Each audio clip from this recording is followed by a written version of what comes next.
But nonetheless, you stand on that stage, and I stand there with all those folks that are seeking this nomination, and to a person, everyone has qualifications that are impressive and that make you say, this person is a good person, a qualified person, a competent person. And so you wonder what it is then that does distinguish us, maybe. And to a certain extent, I have to tell you, I believe it does eventually kind of devolve to this issue, how we would address it. And it is an enormously important one. We are pro-life. We are now, for the most part, it's amazing what has happened over the last several months since we actually started debating these issues, periodically, and we're going to be doing that same thing here in Orlando in a couple of days, I think on Sunday. We're going to have our next debate. And I have noticed that over time, that the folks on stage with me have become more and more accepting of the idea that, number one, we actually have to do something about our borders. That is a great idea. I'm ecstatic about the fact that there has been this movement, at least that we're going to secure the border. Now we're going to get everybody behind us on that. Terrific. Great idea. Secure the border.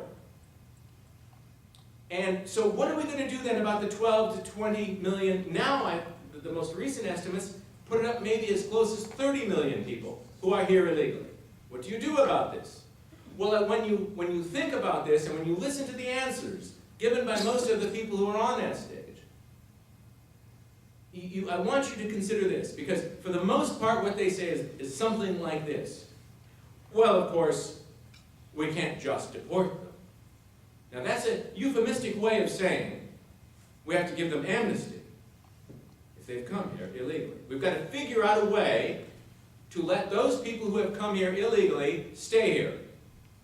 Okay? And then they strain at it and work through it and keep trying to figure out how to address it.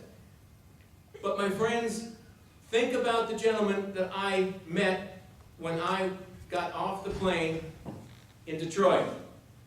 Think about him. Think about how long he spent in this process to become an American. Think about how exciting it was for him to do this. Think about the millions of people that have preceded him in that same process.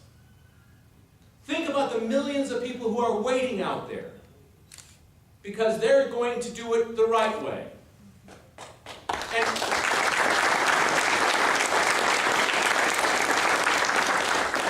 And I'll tell you that it is impossible for me to say, in all honesty, there is no way I can tell you that I believe that there is any way that we can say to somebody who has come here illegally, who has essentially broken into our house, that it's okay, we're going to give you the same benefits, the same treatment, the same aura of being, an accepted citizen as the person who has waited so long and who is waiting right now to do it the right way. It is totally unfair, and I will never agree with it. Never.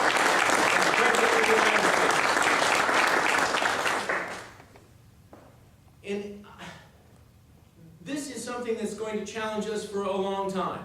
I know it, and I understand that. And it's politically very sensitive, and we get kind of uptight when we talk about it. I recognize that. I understand that. But it is something, nonetheless, we have to talk about as a nation. Because this isn't just the matter of jobs that we all know is important to us. It's not just the fact that wage rates are depressed by the importation of millions of people here who are working for less money. I always hear this. They're only here to take the jobs no American will take. Number one, that's an insult. Because I don't know about you, but I've done those jobs. Yeah.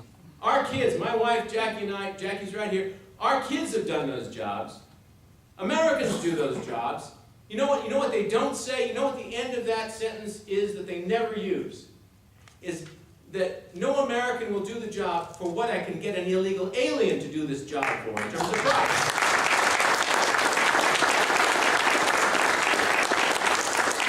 So it's a jobs issue. It does depress wage rates. There's no two ways about that. It does. And for the people who are on the lowest rung of the economic ladder, people who talk about compassion, the need for compassion. Believe me, I feel that, I guarantee you, I am not a heartless, cruel human being. Well, you know, I mean, how can I get anybody to attest to that? Jackie, am I a heartless person? Sometimes you are. Sometimes yeah. In reality, of course, I believe with all my heart that if you really have compassion, if that is what, you know, I understand the desire we all have to see people succeed when they strive very hard and under difficult circumstances to achieve. I understand that. I appreciate it. And for the most part, the people who come here as immigrants, both legal and illegal immigrants, by the way, are hardworking people.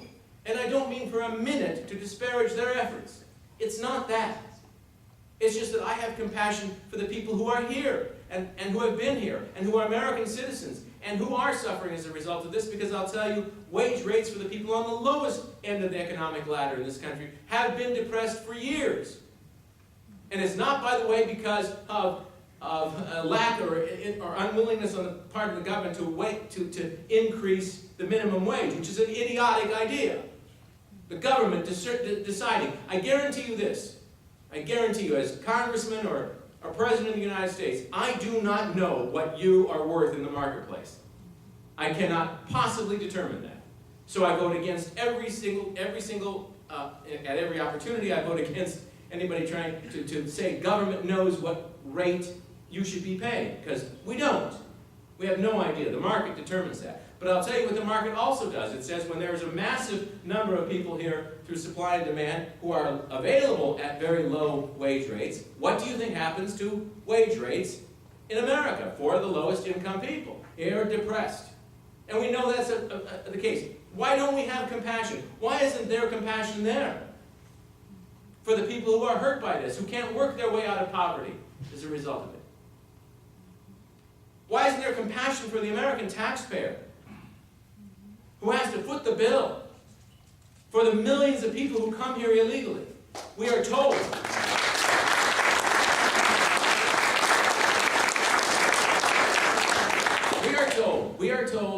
that it doesn't matter that this is a positive, it's always a positive, you know, in terms of our economy. It's not, my friends.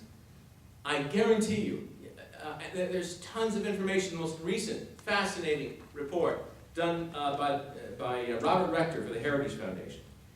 For every illegal alien household in the United States, the cost to the taxpayers for the infrastructure to support them, schools, housing, hospitals, streets, all the rest, Medicare, social service benefits, everything. The cost to the American taxpayer is about $20,000 a year. The amount of money that we take, that is put into the pot, essentially, by that family is about $10,000 a year. There's a $10,000 deficit per household. Now, if we're talking 30 million people in this country, I'm telling you, it adds up to some big dollars. The cost of cheap labor, by the way, is very high. You know, cheap labor is cheap to the employer. It is not cheap to the rest of us.